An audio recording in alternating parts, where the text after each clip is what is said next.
میرے حضور نے فرمایا وہ جنت الفردوس میں ہے. کہاں ہے؟ میرے آقا نے نگاہ دوڑائی، مدینے میں کھڑے آقا 8000 سال کے فاصلے پر جنت ہے. جنت کا ایک ایک کنارہ دیکھ رہے ہیں. جہاں بیٹا نظر آیا وہ جگہ بھی دیکھ رہے ہیں. اللہ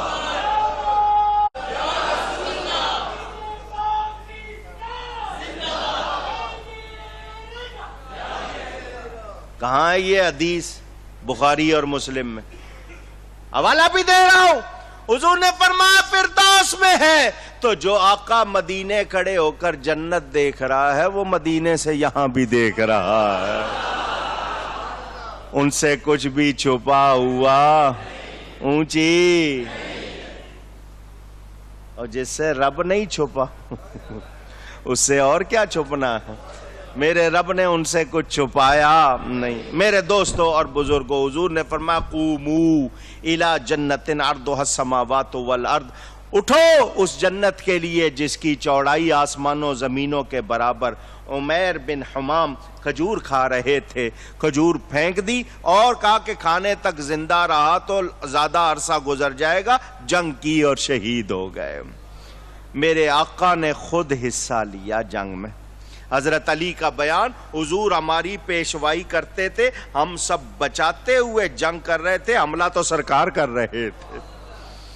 دونوں لشکر ایک دوسرے کے قریب جب آمنے سامنے ہوئے، ابو جہل کی زبان سے ایک جملہ نکل گیا. ابو جہل کی زبان سے اونچی، کبھی دشمن کے منہ سے بھی نکل جاتا ہے. اس کے منہ سے نکلا، یا اللہ جو تیرا زیادہ پسندیدہ ہے آج اس کی مدد کر. اس دونوں لشکروں میں جو تیرا پسندیدہ ہے آج اس کی مدد کر. اس کی دعا قبول ہو گئی، یوں کہہ لیجئے، کیونکہ وہ تو پسندیدہ نہیں تھا، پسندیدہ تو حضور تھے. قرآن نے اسی کا جواب دیا ہے، ان تستفتحوا فقد جاءکم الفتح. امیہ بن خلف جو حضرت بلال پر ظلم و ستم کے پہاڑ توڑتا تھا، حضرت بلال اور اس کے بیٹے نے اس کو مارا بدر میں. صحابہ کا بیان، حضور کے پاس مدینہ آ کر صحابہ کہتے حضور ہم بدر میں جب تلوار چلاتے تھے، ابھی تلوار اٹھا کر ہم اس کی گردن کے قریب لے جاتے تھے، گردن پہلے کٹ جاتی تھی. فرمایا فرشتے کاٹتے تھے، مگر ان کو حکم یہ تھا اس وقت کاٹنا جب صحابی کی تلوار اٹھے تاکہ نام اس کا ہو، ثواب اس کو ملے. میرے دوستوں اور بزرگوں، ابلیس شیطان سراقہ بن مالک کی شکل میں آیا. جب اس نے ملائکہ دیکھے تو بھاگنے لگا. حارث بن ہشام نے کہا شیطان کو، ہمیں جنگ میں دھکیل کر تو اب کدھر جاتا ہے؟ اس نے کہا جو میں دیکھ رہا ہوں وہ تم نہیں دیکھ رہے، اللہ کا عذاب آ چکا ہے. ابو جہل نے کہا عتبہ شیبہ ولید جلدی کی وجہ سے مارے گئے، سراقہ کے بھاگ جانے سے بھی ہمت کم نہ ہو جائے. اس نے پھر اپنے بتوں لات و عزیٰ کی قسم اٹھا کر کہا ہم ان کو مزہ چکھائیں گے. میرے آقا نے پھر دعا کی اور زمین سے مٹی اور کنکر اٹھا کر کافروں کی طرف مارے اور فرمایا شاہت الوجوہ اللہم ارعب قلوبہم وزلزل اقدامہم، یا اللہ ان کے چہرے بگاڑ دے اور ان کے قدم اکھاڑ دے. ادھر نبی نے دعا کی، ادھر پانسا پلٹ گیا. ابو جہل جو ان سب کا سردار، اچھے خاصے جوانوں کے درمیان، محافظوں کے درمیان کھڑا ہوا تھا. حضرت عبد الرحمن بن عوف کہتے ہیں گھمسان کی جنگ ہو رہی تھی، چاروں طرف می کی طرح یہ تیر برس رہے تھے. میں صف میں کھڑا تھا، میرے دائیں مائیں دو نوجوان لڑکے آ گئے. ایک نے کہا اے چچا ہل تعرف ابا جہل، کیا تم ابو جہل کو پہچانتے ہو؟ انہوں نے کہا ہاں خوب جانتا ہوں، تمہیں اس سے کیا کام؟ تو بچوں نے کہا قسم کھائی ہے مر جائیں گے یا ماریں گے ناری کو. کیوں؟ سنا ہے گالیاں دیتا ہے وہ محبوب باری کو. ایمان. بچے کیا کہہ رہے ہیں؟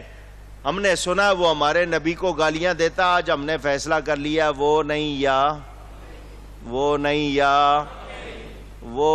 یا نہیں سمجھے بات،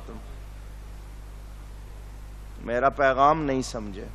میں مارنے کو نہیں کہہ رہا، یہ نہیں کہہ رہا کہ اٹھو اور سب کو مار دو، نہیں، پہچانو جو نبی کا غلام ہے اس کو امام بنانا ہے، جو نبی کا وفادار ہے اس کو دوست بنانا ہے، جو میرے نبی کا ادب نہیں کرتا اس سے تعلق رکھو گے اونچی. یہ ہے پیغام میرا. ان کی کتابیں پڑھو گے، ان کے پیچھے نماز پڑھو گے، چندے دو گے ان کو، ووٹ دو گے ان کو، یہ سوچو میرے لیے نہیں، نبی کی عزت کے لیے. وہ بچے ہیں کہتے ہیں آج وہ نہیں یا حضرت عبد الرحمن کہتے ہیں چھوٹی چھوٹی تلواریں، چھوٹی چھوٹی عمریں. میں نے کہا وہ سامنے دیکھو، حفاظت کر رہا ہے گرد جس کے فوج کا دستہ. تو بچے آگے بڑھ کے کہنے لگے یہ دستہ کب تلک روکے گا اسرائیل کا رستہ. اللہ یار، خدا حافظ کہا اور کھینچ لی دونوں نے شمشیریں، بڑے یکبارگی کہتے ہوئے پر جوش تکبیریں. اللہ اکبر کے نعرے لگاتے ہوئے دونوں آگے بڑھے، عقابوں کی طرح اس پر جھمٹے، سارا دستہ توڑ دیا اور اس کو گھائل کر دیا. وہ گرنے لگا. اتنی جلدی یہ کام ہوا کہ سب کے سب حیران رہ گئے. وہ گرتے ہوئے بھی کہنے لگا افسوس مجھے کسی بہادر نے نہیں مارا تو بچوں نے مارا. ڈوب مرنے کی بات ہے میرے لیے. ان بچوں میں سے ایک شہید ہو گیا، کافروں نے اس پر حملہ کر دیا، وہ دوسرے کا بازو کٹ گیا، دوسرے پر تلوار چلائی، اس کا بازو کٹا. یہ ابھی اسی حالت میں تھا، صحابہ آئے اور انہوں نے ان کو پکڑ لیا. جو تلوار تھی ان کی وہ اور کٹے ہوئے بازو کو لے کر حضور کے پاس لائے. حضور یہ ہے وہ نوجوان جس نے ابو جہل کو مارا. میرے نبی نے وہ تلوار بھی محفوظ کر لی کہ یہ یادگار بنانی ہے. اس تلوار سے اس امت کا فرعون مارا گیا ہے. حضور صلی اللہ علیہ وسلم نے وہ تلوار رکھوا لی. معاذ نے، معوذ اور معاذ تھے، معاذ نے جب وار کیا تو اکرمہ نے، ابو جہل کے بیٹے نے، گردن پر ان کی تلوار کا وار کیا تھا، بازو کٹا. لیکن جو گوشت تھا وہ ابھی نہیں کٹا تھا اور ہڈی کٹ گئی. تو یہ چاہ رہے تھے اپنے پاؤں کے نیچے اپنا ہاتھ رکھ کے نا اپنے آپ کو زور سے جھٹکا دیں تاکہ یہ چمڑا بھی کٹ جائے، اور وہ ایک ہاتھ سے لڑتے رہیں. صحابہ پکڑ کے لے آئے، ان کا بازو لٹک رہا تھا، پاؤں کے نیچے ہاتھ رکھ کر یہ کوشش کر رہے تھے کہ کسی طرح اپنے آپ کو اس کو الگ کر دیں. میرے آقا کے پاس لائے، سارا واقعہ سنایا. حضور نے یہ نہیں فرمایا اس بچے کا کوئی علاج کرواؤ، ڈھونڈو یہاں کوئی وید ہو، کوئی جاننے والا ہو، کوئی اس کو پٹی کرے. حضور نے فرمایا قریب لاؤ. کٹی ہوئی جگہ پر حضور نے تھوک مبارک لگا کر امامہ باندھ دیا، کپڑا باندھ دیا. جب کھولا گیا کٹنے کا نشان بھی نہیں تھا. اللہ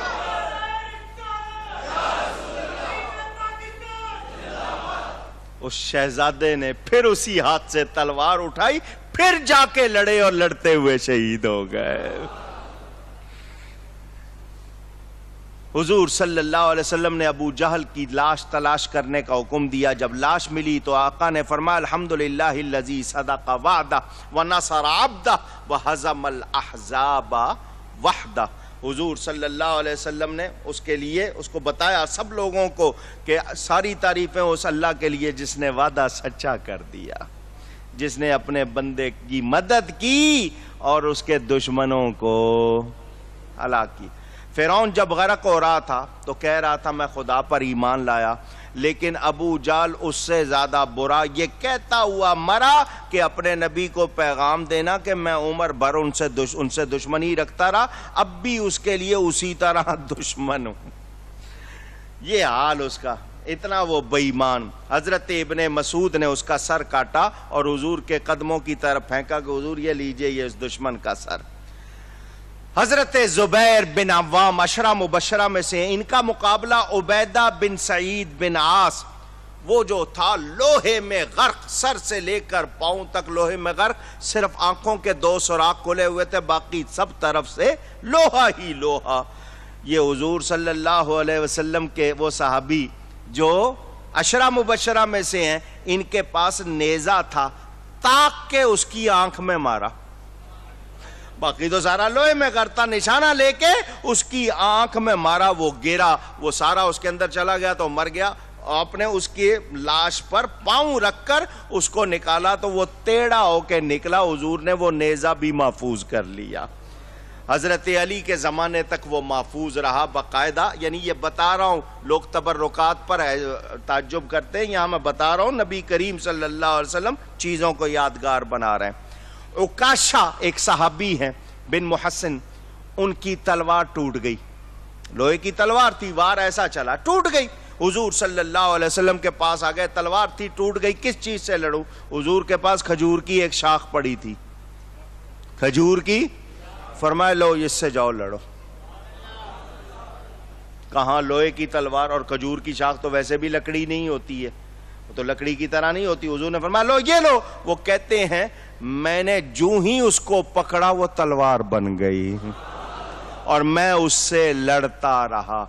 اس صحابی کی ایک بات سناؤں، نام کیا سنایا؟ نام ہی یاد نہیں تو بات کیا سناؤں پھر، آپ کو رہنے دیں پھر صحیح، بات نام ہی یاد نہیں کیا آپ نے۔ عکاشہ، کیا نام ہے؟ یاد کریں۔ حضور صلی اللہ علیہ وسلم نے اعلان فرمایا میرے 70,000 صحابہ ایسے ہوں گے، میری امت میں 70,000 افراد جن کو اللہ فرمائے گا بغیر حساب کتاب کے جاؤ جنت میں، جاؤ جاؤ۔ یہ سن رہے تھے حضرت عکاشہ۔ ذرا عقیدہ دیکھو، عقیدہ دیکھو، کہتے ہیں حضور میرا نام اس میں ہونا چاہیے۔ ناز دیکھو آقا پر، ناز ہے، یہ نہیں کہ نبی کو خبر نہیں، نبی کچھ نہیں کر سکتا، حضور میرا نام، فرمایا تیرا نام ہے، تیرا نام، سمجھ آئی؟ اس لیے سنایا تھا، ایسا عقیدہ ہونا چاہیے۔ حضرت سلمہ بن اسلم کو بھی حضور نے ایک ٹہنی دی، وہ بھی تلوار بن گئی۔ حضرت قتادہ کی آنکھ میں تیر لگا، آنکھ کا ڈھیلا باہر آ گیا، اب ان سے لڑا نہیں جا رہا کیونکہ وہ ہل رہا ہے، تو وہ اس کو کاٹنے لگے، تلوار سے کاٹ دوں تاکہ یہ مجھے رکاوٹ نہ بنے، صحابہ نے پکڑ لیا، وہ لے آئے حضور کے پاس، حضور یہ اس کی آنکھ نکل گئی ہے، یہ کاٹ رہا ہے، حضور نے فرمایا ادھر لاؤ۔ میرے آقا نے اپنے ہاتھ سے پکڑ کر آنکھ کا ڈھیلا واپس رکھا، تھوک مبارک لگا کے ہاتھ پھیر دیا، پتہ نہیں چلتا تھا کون سی آنکھ ٹوٹی تھی۔ ہے کوئی میرے نبی جیسا؟ تو پھر کہو نا سب سے اولا اعلی، سب سے بالا والا ہمار صلی اللہ علیہ وسلم۔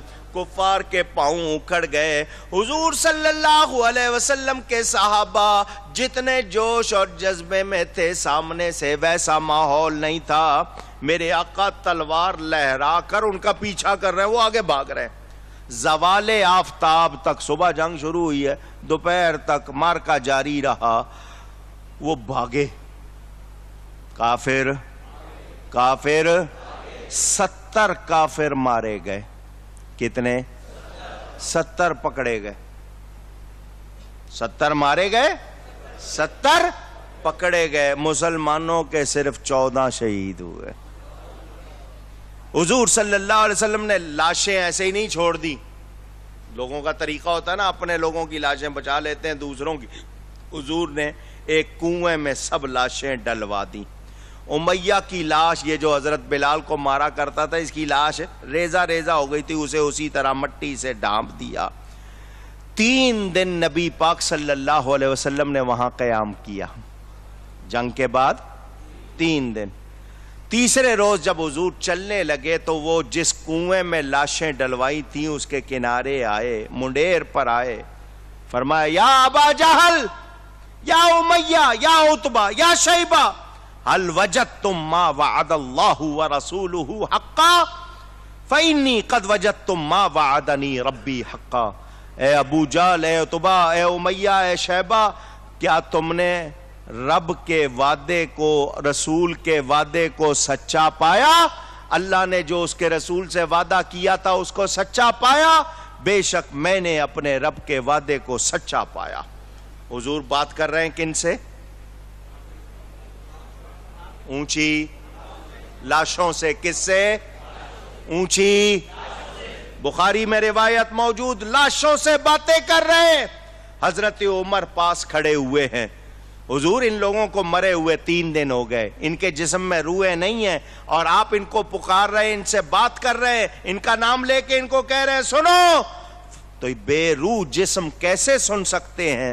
حضور نے فرمایا اے عمر تو ان سے زیادہ نہیں سن رہا، تو ان سے زیادہ نہیں سن رہا، فرق یہ ہے کہ یہ جواب نہیں دے سکتے، یہ کافر ہیں، یہ جواب۔ ہم لوگ قبرستان میں جا کر سلام کرتے ہیں، نبی کے ارشاد کے مطابق مردے سنتے ہیں، سن کر جواب دیتے ہیں، کیونکہ جو جواب نہ دے اس کو سلام کر سکتے نہیں۔ تو پتہ کیا چلا؟ ہمیں نبی کے اس ارشاد نے بتا دیا کہ مردے سنتے ہیں۔ تو جب کافر مردے سنتے ہیں تو مومنین کی شان تو اور زیادہ ہوگی، اور جس کا کلمہ پڑھتے ہیں وہ تو یہاں سے پکارے وہاں سنتے ہیں۔ جو لوگ کہتے ہیں نا مردے نہیں سنتے، ان کے لیے یہ بہت بڑی دلیل، ان کو بتا رہا ہوں، جواب دے رہا ہوں بخاری شریف سے۔ میرے دوستوں اور بزرگوں، مکہ مکرمہ میں خبریں پہنچی کہ جی کافر جو ہیں 70 پکڑے گئے، 70 مارے گئے، بڑے بڑے سردار مر گئے، ابو لہب، ابو سفیان غم سے بے حال ہو گئے۔ مکہ میں ابو رافع کہتے ہیں میں نے حالات سنائے کہ ہمارا مقابلہ صرف نبی کے صحابیوں سے نہیں تھا، ہمارے مقابلے میں سفید لباس میں ملبوس، ابلق گھوڑوں پہ سوار، زمین و آسمان کے درمیان ایک اور مخلوق تھی، ہم ان سے کیسے لڑتے؟ یعنی فرشتے آئے ہوئے تھے۔ گھر گھر صفے ماتم۔ یہاں ایک بات سنا دوں، بیٹھے تو تھوڑے ہیں مگر بات سنا دیتا ہوں۔ فرشتوں نے بدر کے میدان میں مسلمانوں کی مدد کی، لباس سفید تھا، سب کی پگڑیاں ہری تھی۔ سب زمامے کا ثبوت پوچھتے ہو نا، ان سب کی پگڑیاں ہری تھی۔ میرے دوستوں اور بزرگوں، گھر گھر مکے میں صفے ماتم بچھی ہوئی، عورتوں نے سروں کے بال منڈوا دیے، سینہ پیٹ رہی تھی۔ 1 ماہ تک یہ سلسلہ رہا۔ 1 ماہ کے بعد ان کو ہوش آیا ہم کیا کر رہے ہیں، ہماری ان باتوں سے تو مسلمان خوش ہوں گے۔ ان کو بعد میں ہوش آئی کہ ہم 1 مہینے سے اپنا رونا پیٹنا کر رہے ہیں، ہم تو مسلمانوں کو خوش کر رہے ہیں، یہ ہو کیا رہا ہے؟ انہوں نے پھر اپنے قیدیوں کے لیے فکر کرنی شروع کی۔ بدر کے واقعے کے 1 ہفتے کے بعد ابو لہب کو ایک پھنسی نکلی، پھنسی جو بھی آپ کہتے ہیں، وہ بڑی موذی مشہور تھی، عرب اسے بہت منحوس سمجھتے تھے، جس کے وہ نکلتی تھی اس کے قریب آتے جاتے نہیں تھے۔ تو وہ کئی دن تڑپ کے مر گیا۔ 3 دن کے بعد اس کی لاش کو اٹھانا کوئی پسند نہیں کر رہا تھا، تو حالانکہ سب کا رئیس اعظم، دور دور سے لوگوں نے پتھر مار کر اس کی لاش کو وہیں ڈھک دیا۔ بیٹے تک قریب نہیں آئے کہ کہیں اس کے پاس جائیں تو بیماری ہمیں نہ لگ جائے، تو یہ ایک گڑھے میں اس کو دھکیل کے اوپر سے پتھر مار کے بند کر دیا انہوں نے، کوئی بھی اس کے قریب نہیں گیا۔ حضور صلی اللہ علیہ وسلم جب مدینہ منورہ سے بدر کے لیے نکلے تھے، آپ کی شہزادی حضرت سیدہ رقیہ رضی اللہ تعالی عنہ بیمار تھیں۔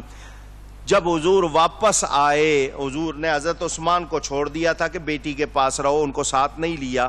جب آپ واپس آئے تو ان کی وفات ہو چکی تھی۔ حضور صلی اللہ علیہ وسلم نے بدر سے واپسی پر مدینے سے کچھ پہلے حضرت زید بن حارثہ اور حضرت عبداللہ بن رواحہ کو فتح کی خوشخبری سنانے بھیجا۔ یہ دوپہر کے وقت مدینے پہنچے، خبر تو لوگوں کو یقین نہیں آتا تھا، بچے خوشی میں دیوانے، ابو جہل کے خلاف نعرے کہ وہ مارا گیا۔ یہ خبر اس وقت حضرت سیدہ رقیہ کی تدفین ہو رہی تھی، منافقوں کو یقین ہی نہیں آ رہا تھا کہ 1000 کافر آئے اور مسلمان ان پر حاوی رہے، یہ کیسے ہو سکتا ہے؟ سارے پریشان، کیونکہ جو آیا تھا وہ نبی کی اونٹنی پر سوار تھا۔ انہوں نے کہا یہ ضرور نبی کی اونٹنی بھگا کے لے آیا ہے۔ وہ آپس میں انہی باتوں میں لگے ہوئے تھے۔ حضور صلی اللہ علیہ وسلم پیچھے پیچھے تشریف لا رہے تھے، ابھی آقا مدینے میں داخل نہیں ہوئے، اللہ نے جبریل کو بھیجا۔ دھیان سے سنو یہ بات، اللہ تعالیٰ نے جبریل امین کو بھیجا، جاؤ میرے حبیب کے پاس۔ حضرت جبریل امین آئے، ابھی آقا مدینے میں داخل نہیں ہوئے۔ جبریل نے کہا اللہ فرماتا ہے میرا حبیب جب تک راضی نہ ہو تو واپس نہ آنا۔ سب اللہ کی رضا چاہتے ہیں، اللہ اپنے حبیب کی رضا، خدا کی رضا چاہتے ہیں دو عالم۔ کیوں پڑھتے ہو نمازیں؟ اللہ راضی ہو جائے۔ کیوں روزہ رکھتے ہو؟ کیوں گناہ سے بچتے ہو؟ خدا کی رضا چاہتے ہیں دو عالم، اور خدا چاہتا ہے رضائے محمد صلی اللہ علیہ وسلم۔ جبریل نے کہا حضور اللہ نے بھیجا ہے کہ جب تک آپ راضی نہ ہوں میں واپس نہیں جاؤں، کیا آپ خوش ہیں؟ فرمایا میں خوش ہوں، تمہیں اجازت ہے۔ تمہیں ہے کسی کی ایسی شان اونچی تو پھر نبی کی برابری ہو سکتی ہے؟ میرے دوستوں اور بزرگوں، حضور صلی اللہ علیہ وسلم مدینہ منورہ داخل ہوئے، اللہ نے شاندار فتح عطا فرمائی۔ حضور صلی اللہ علیہ وسلم نے مال غنیمت تقسیم فرمایا۔ کتنا مال ملا تھا وہ بھی سن لو۔ 150 اونٹ ملے تھے، 10 گھوڑے ملے تھے، بہت سے ہتھیار، چمڑے کا سامان اور اس طرح کا چیزیں مسلمانوں کو مال غنیمت میں ملی تھی۔ حضور صلی اللہ علیہ وآلہ وسلم نے مال غنیمت خود تقسیم فرمایا، سب کو برابر حصہ دیا۔ 70 جو پکڑے ہوئے آئے تھے، حضور نے فرمایا ان کے قیام و طعام، کھانے پینے کا رہنے کا انتظام کرو۔ صحابہ میں تقسیم کر دیا، تاکید فرمائی قیدی ہیں مگر خیال رکھنا ہے، ہیں تو قیدی مگر۔ صحابہ نے بھی قربانی کی حد کر دی، خود کھجوریں کھاتے تھے ان کو کھانے کھلاتے تھے، خود بھوکے رہتے تھے ان کو کھلاتے تھے۔ بچیوں نے دف بجا کر میرے آقا کا استقبال کیا تھا۔ قیدیوں کے لیے رائے کہ کیا کریں، حضرت ابو بکر کی رائے قبول ہو گئی کہ ان سے فدیہ لیا جائے اور اس سرمایے سے مسلمانوں کو تقویت دی جائے۔ حضرت عمر چاہتے تھے ان سب کی گردنیں مار دی جائیں، یہ جتنے پکڑے گئے ان سب کی گردنیں مار دی جائیں۔ حضور نے حضرت ابو بکر کی وہ رائے پسند فرمائی اور کہا ان سب کو فدیہ دو اور اپنے آپ کو رہائی حاصل کرو۔ فدیہ کی کیا مقدار؟ 4000، 2000، 1000، جو بالکل ہی نہیں کچھ رکھتے تھے ان کو چھوڑ دیا گیا۔ ان میں سے کہا گیا جس کو لکھنا آتا ہو مسلمانوں کے 10 بچوں کو لکھنا سکھا دے۔ کیا سکھا دے؟ اونچی لکھنا سکھا دے، کیونکہ اگر آتے ہیں تو یہاں بھی نئے نئے مسلمانوں کے بچوں کو لکھنا سکھا دے، اس کے لیے یہی بنا دیا گیا۔ ابو العاص بن ربیع نبی پاک صلی اللہ علیہ وسلم کے داماد، بڑی شہزادی حضرت سیدہ زینب کے شوہر، حضرت زینب نے وہ ہار بھیجا جو ان کی ماں نے ان کو دیا تھا، جو ان کی ماں نے ان کو دیا تھا۔ حضور اس ہار کو دیکھ کے رو پڑے، حضرت ختیجہ یاد آئی، اس ہار کو دیکھ کے آپ کے آنسو، فرمایا اگر اجازت دو تو اس بیٹی کو واپس کر دوں۔ صحابہ نے کہا بالکل۔ یہ ابو العاص بھی مسلمان ہو گئے، وہ ہار بھی واپس ہو گیا۔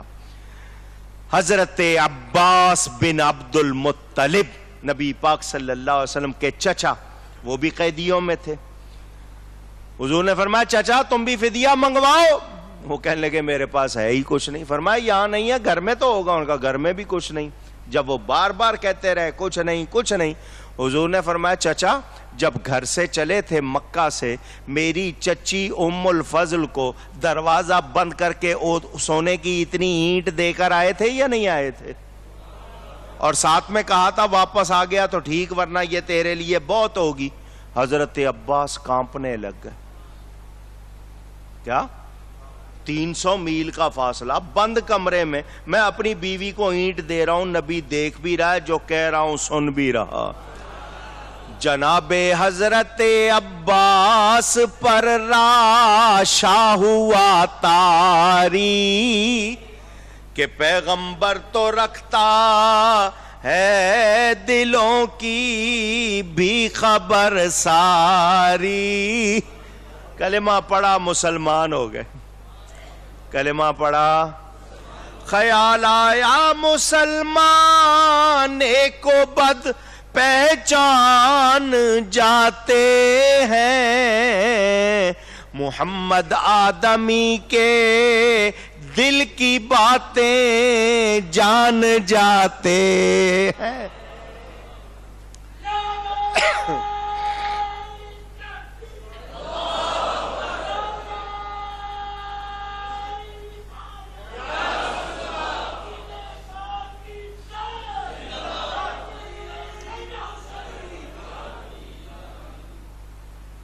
بہت روزہ لگ رہا ہے آپ لوگوں کو, پتہ چل گیا مجھے, اندازہ ہو گیا نعروں سے, یا بھول جائیں گے یہ آواز. سنیں, حضرت عباس مسلمان ہو گئے.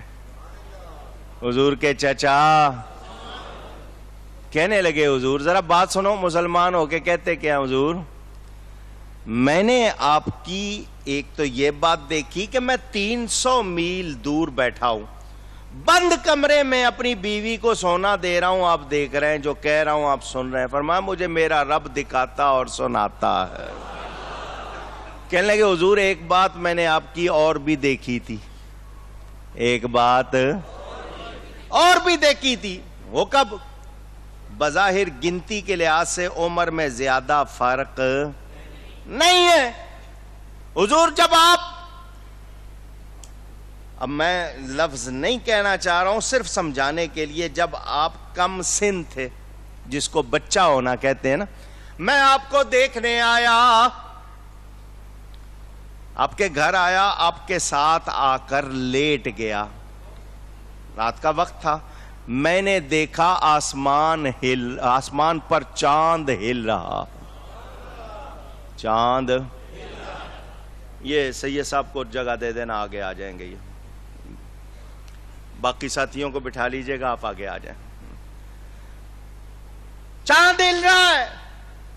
میں نے دیکھ کے سوچا زلزلہ تو نہیں آ گیا. میں اٹھ کے بیٹھا تو اور کوئی چیز نہیں ہل رہی تھی, صرف چاند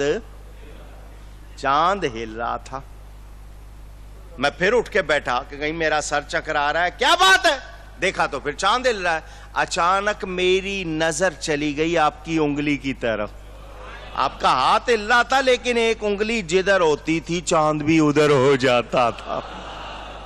میں مسلمان ہوا ہوں تو میرے اسلام میں اس بات کو بھی دخل. حضور نے فرمایا چچا چاند مجھ سے کھیلتا تھا, چاند مجھ سے کھیلتے تھے, چاند سے بچپن میں آقا, اس لیے یہ سراپا نور تھے, وہ تھا کھلونا نور کا. اور جس کے کھلونے چاند تارے ہوں, جس کے کھلونے نورانی چاند تارے ہوں, اس آقا کی عظمتوں کا کون شمار کر سکتا ہے. چاند جھک جاتا جدھر انگلی اٹھاتے مہد میں, کیا ہی چلتا تھا اشاروں پر کھلونا.